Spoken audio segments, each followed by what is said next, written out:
So today is going to be a little bit of a simpler episode. We're going to be doing a few things around the island that have needed to be done for a while. And yeah, we're finally getting around to them today. And we're going to start off with a suggestion from a comment, actually. They said, why not just make all these rings, because we have multiple rings in the dolphin tunnels down here. Why not just make all these rings wool? Because we have like two that are rock, and two that are wool, and I think that the wool looks better. So, we might as well just turn it all to wool. And the other idea they had was to actually put the paddle in the middle, and we only need one paddle. I actually really like the wool texture underwater. It kind of has like a flowy, like almost like a wave going on. Hey, let's try this middle paddle idea. Wow, it would be even.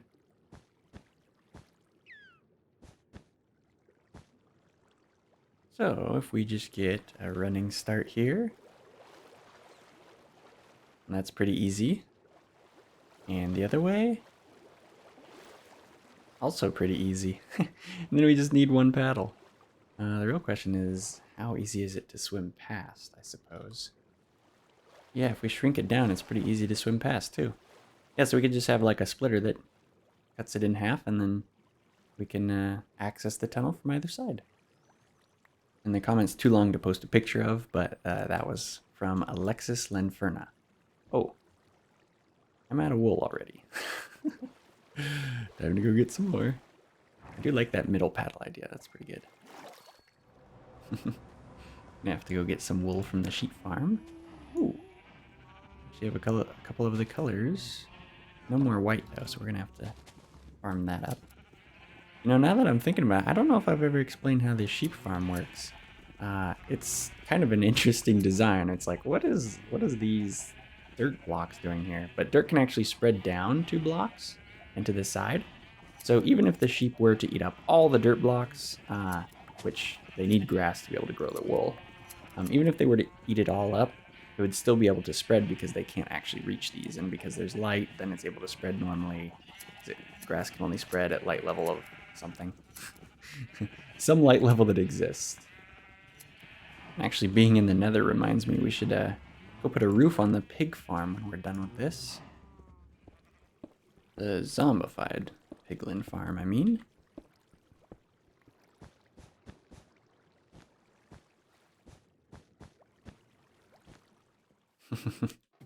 When all else fails, we are forced to pull out the real sheep farm. One that has spiders in it. Ah, yes. And we just gotta go to the other side. Wow. Oh my. I forgot. One side is, it gets all of the loot. And the other side gets, like, the leftovers.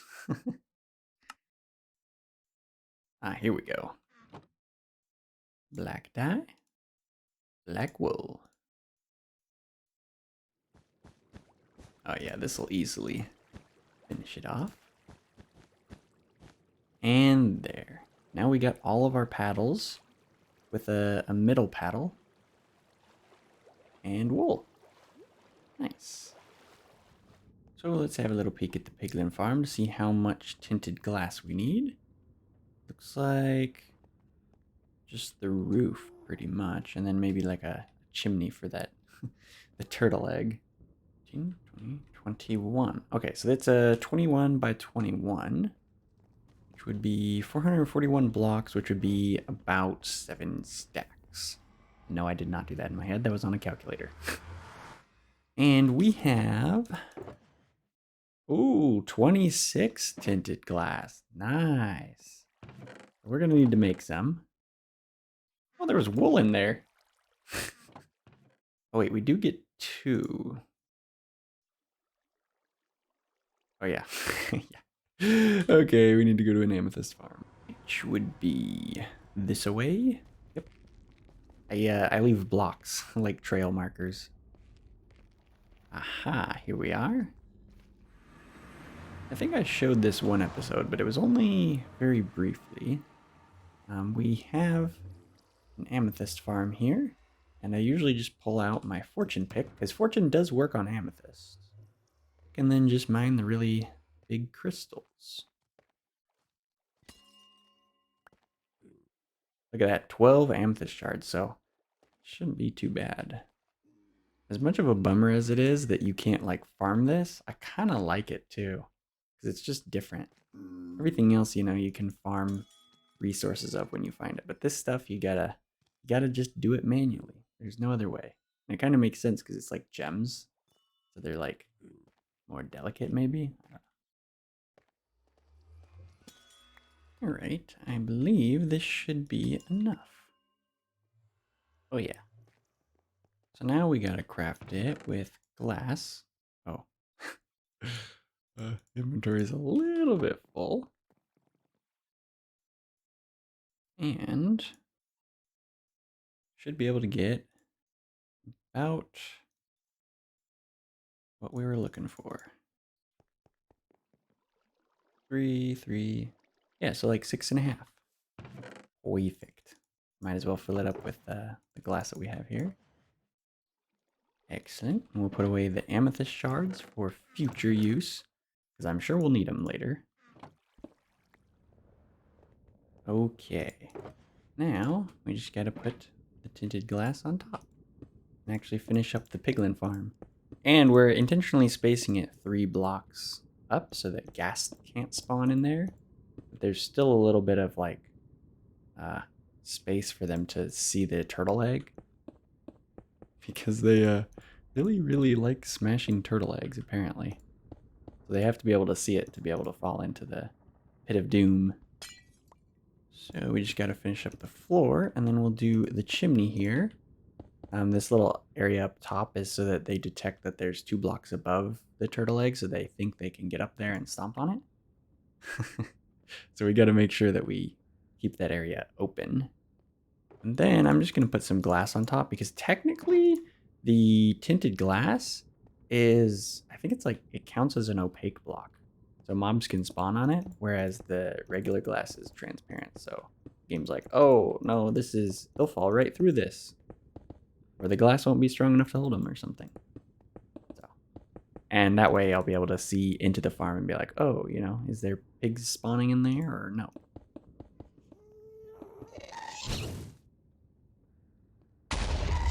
Oh no. You must be joking. I don't even have my crossbow on my hotbar. Oh.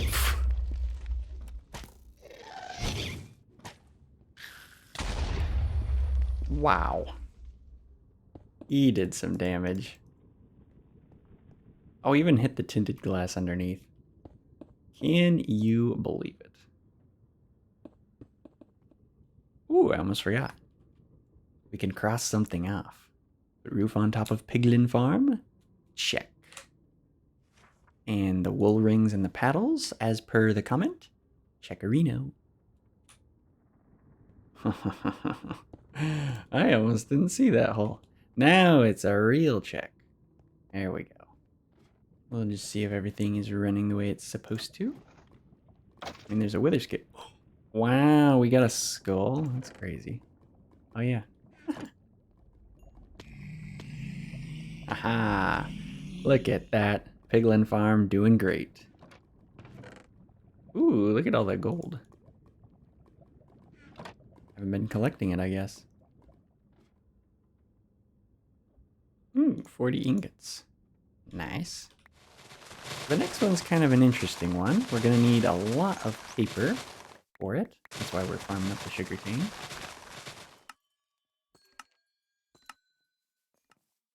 And then we're going to go lock this villager's trade, because there's something weird about this villager. If we lock his trade... I'm pressing spacebar to refill it. So if we lock his trade, normally he would go to his workstation to refill. But you can't figure out where it is. You can't pathfind to it because of these 2 fence posts. Watch, we break it. And look at that. He didn't restock, but he did find, he path found to his workstation. So the reason that we had these birch fences here was to kind of have like a privacy screen for the villager's bed. But since it's getting in the way of the functionality here, we're gonna have to redecorate a little bit. You know what we could try? We could try making his bedroom extremely cramped and do something like this.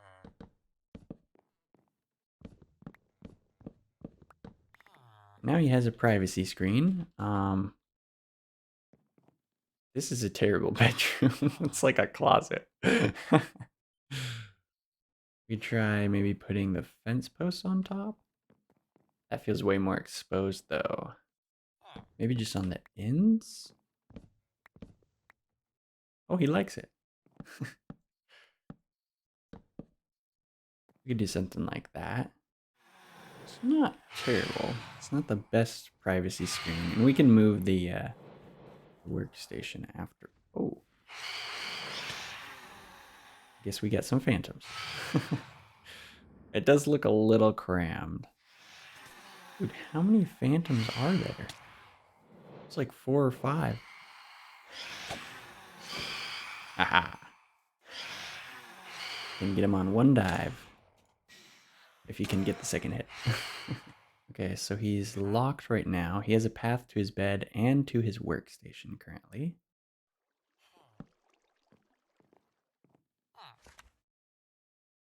And there we go. He's restocked. I don't know if it's any better having it here.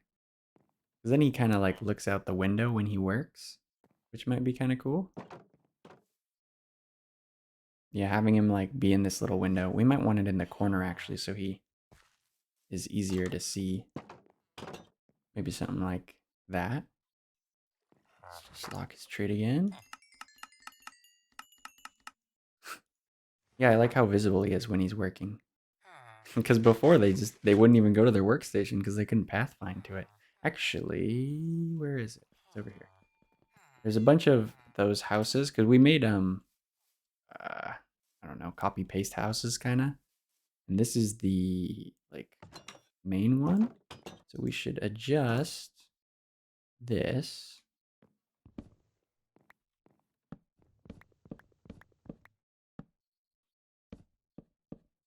to match. Here we go.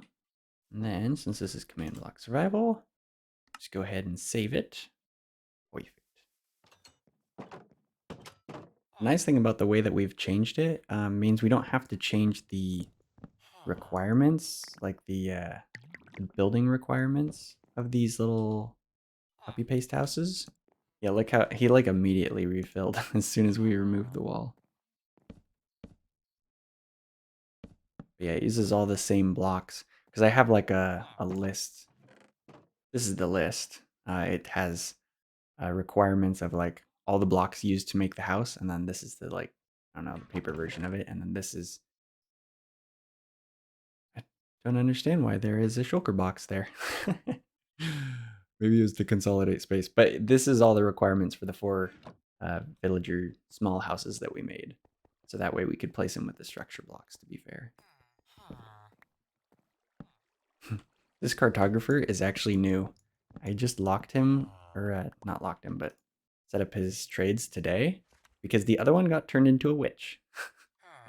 Which is, oh yeah, look at that. He like immediately went again. They really want to access their workstations. The pathfinding just was not happening.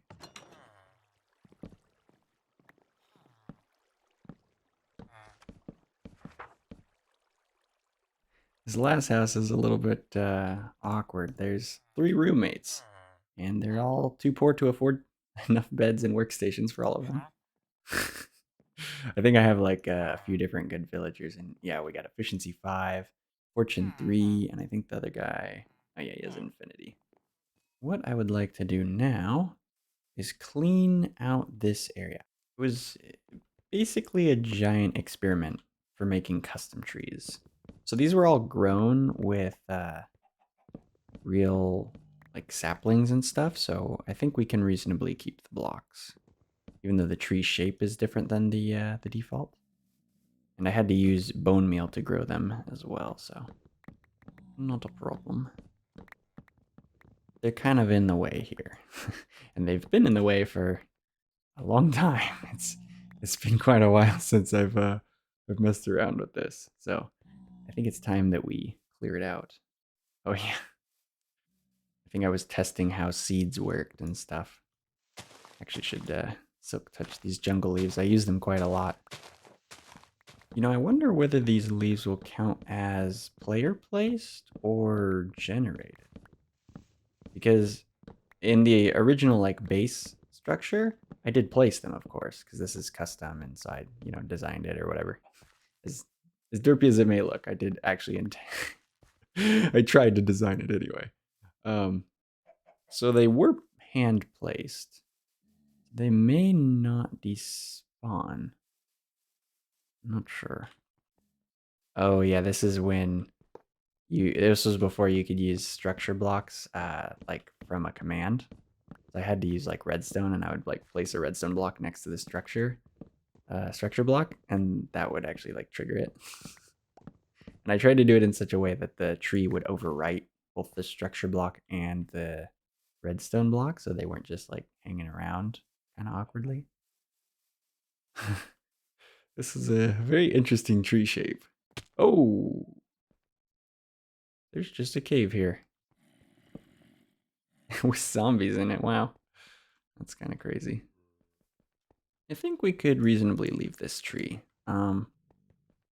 This tree is a little more janky looking.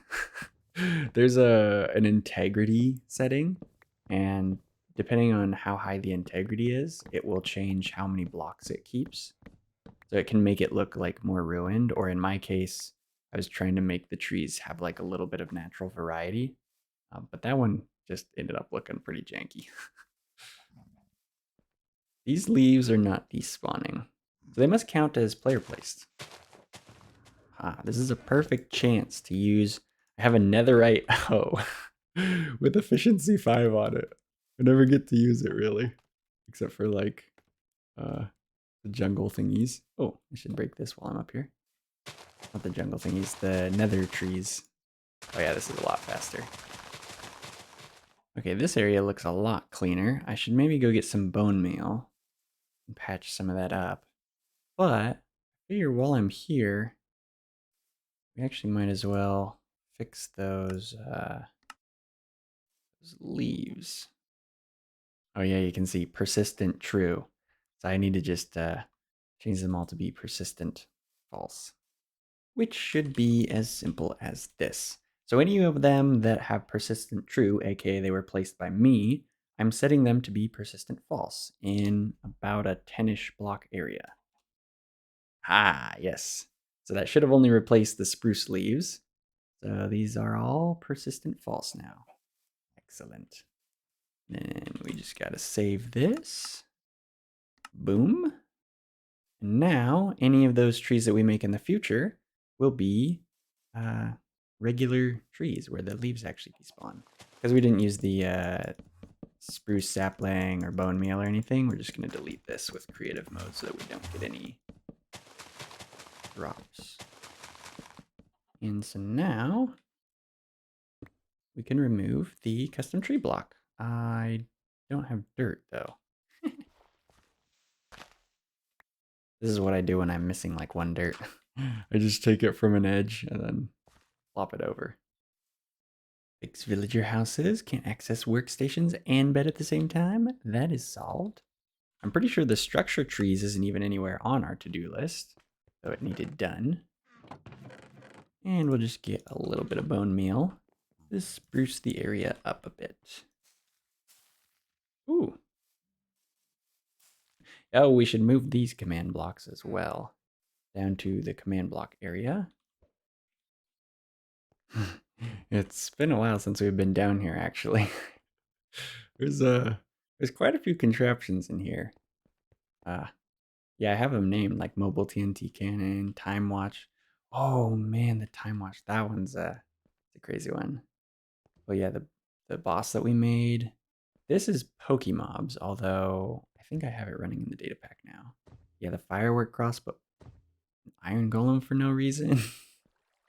Well, this is how the Endermen return. I wonder what this is. Well, this is a secondary thing for Pokemobs. So we could probably just plop it right here next to the Enderman. And we'll just put a sign here. Custom trees. And I think this works, right? Yeah. Nice. And the way I have all these command blocks set up is I can actually run them remotely. So I just need coordinates. Using that location, I do a little command block magic. We get a command book, which you probably haven't seen me use in a while. And ta-da, custom trees. And it has an on and an off. We should double check that it works. So in the command block, it says needs redstone. And if we set this to on, always active. Aha! We should be able to toggle it the other way. Yeah, so this allows me to control the command block things so that if something's lagging or whatever, I can turn it off without having to go like find it and do all that stuff. Most of the time, I don't actually use the command book. So much of this stuff is run by data pack that it's not super useful most of the time. And I'm already pretty careful about trying not to lag things out. So haven't needed to use it too much. So one of the other notes I made was to fix the lighting in the llama pen. I think I didn't have enough of the frog lights or something. So I'm just looking at this block light right here. And this kind of got fixed for us already, so we might honestly just be able to check it off. Oh, well, hang on a second. Oh, it's 2 block light up here as well. All right. Yeah, when they updated it so mobs could only spawn at light level 0, that honestly, whoops, did our job for us. Yeah, so it looks like we should be safe from creepers spawning in here. Finish llama lighting? Check. And the last 2 are kind of similar. Well, where did I put it? Is it in here? Ah, here they are. So this is the fishing rod of equal trade. And effectively, it is a block swapper. Which is pretty cool. But the problem, along with it and another thing in our world, is that it doesn't work underwater. So, yeah. That's definitely not supposed to happen. So, we need to fix that along with command block survival, which, as you can see, is kind of highlighting the correct thing, sort of. Well, actually, now it's not. But yeah, we can't break them underneath water. So we need to kind of fix both of those. And while we're here, I'm realizing there is a lot of Enderman destruction. I still haven't cleaned up all of the damage the Endermen have done since we got the Enderman fly trap over there. And over here it is especially bad.